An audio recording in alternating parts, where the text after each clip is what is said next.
আসসালামু আলাইকুম খামারি ভাই বোনেরা, দেখতে পাচ্ছেন গরুটার আপনার খুরা রোগে আক্রান্ত।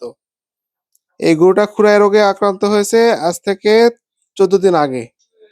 তো 14 দিন আগে 2 সপ্তাহ, 2 সপ্তাহ খুরায় আক্রান্ত হয়ে মুখের ঘা বাড়িতে আগের পদ্ধতি আপনার মধু সোয়াগা যেটাই হোক দিয়ে মুখের ঘাটা ভালো করতে পারছে, কিন্তু পায়ে যে ঘা হয়েছে, এই পায়ে আপনার ঘা হওয়ার ফলে এখানে মাছি বসে পোকা হয়ে গেছে।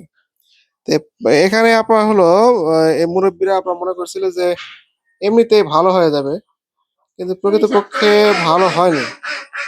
তো এখানে আপনার প্রত্যেকটা খামারিকে বলবো যে খুরা রোগ হলে যদি ঘা বেশি হয়, খুরা রোগ একটি মারাত্মক ভাইরাস রোগ। এ রোগে অনেক পশু মারাও যায়।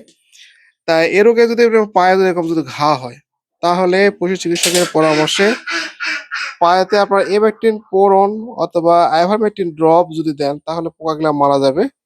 পাশাপাশি আপনার নেক্সিল ভেট পাউডার বা এ জাতীয় পাউডার, সালসুমিট ভেট পাউডার পেস্ট করে যদি লাগাই দিতে পারেন, তাহলে পায়ের ঘাটা দ্রুত শুকায় যাবে।